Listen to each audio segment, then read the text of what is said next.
राजधानी पटना में अपराध का ग्राफ बढ़ते जा रहा है और अपराधियों के हौसले इस कदर बुलंद हो चुके हैं कि लगातार अब अपराधियों के दिल से कानून का भय खत्म हो चुका है।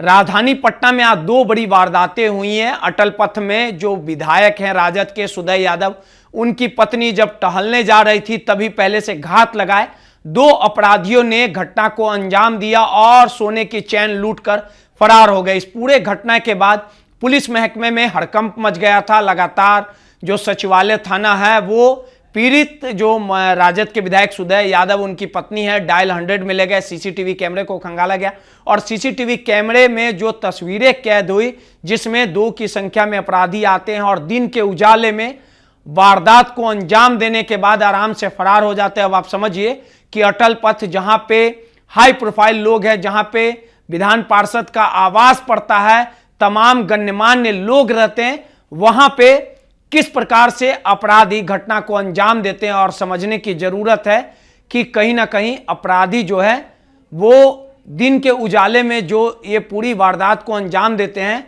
और जब प्रतिनिधि के परिवार वाले ही सुरक्षित नहीं है तो आप आकलन करिए कि आम आदमी का क्या हाल होगा।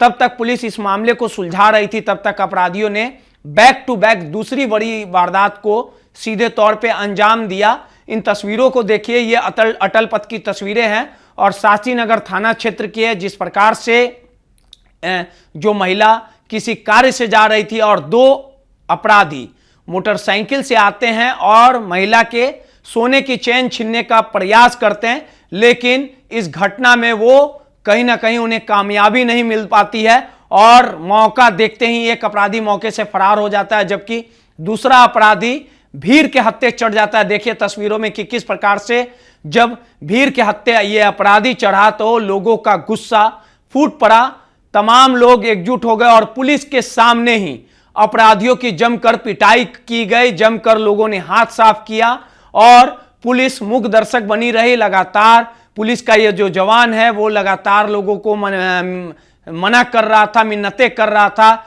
कि पुलिस की गश्ती जो गाड़ी है वो आ रही है, आगे की प्रक्रिया जो है, जो कानूनी प्रक्रिया है उसमें किसी तरह का बाधा नहीं डाला जाए। तो आप समझिए कि दिन के उजाले में खुले आसमान के नीचे 20 सड़क पर जिस प्रकार बैक टू बैक 2 बड़ी वारदात घटी और अपराधियों के हौसले कहीं ना कहीं बुलंद नजर आ रहे। अगर समय रहते लोगों ने तत्परता नहीं दिखाई होती तो ये भी अपराधी घटना को अंजाम दे देते। इस पूरे मामले को लेके जो शास्त्रीनगर थाना प्रभारी है उनसे हमारी बात हुई है। उन्होंने सीधे तौर पे कहा कि मामले की प्राथमिकी दर्ज कर ली गई है, एक आरोपी मौके से फरार हो गया, जबकि इस आरोपी को न्यायिक हिरासत में जेल भेजा जा रहा है। और तस्वीरों में देखिए कि किस प्रकार से पुलिस के सामने लोगों का गुस्सा फूट पड़ा, लोगों ने जमकर पिटाई की, जिसे जो मनाया चोर की यानी अपराधी की जमकर पिटाई की। और सीधे तौर पे कहा जा सकता है कि अब अपराधी मानो अपराधियों ने यह तय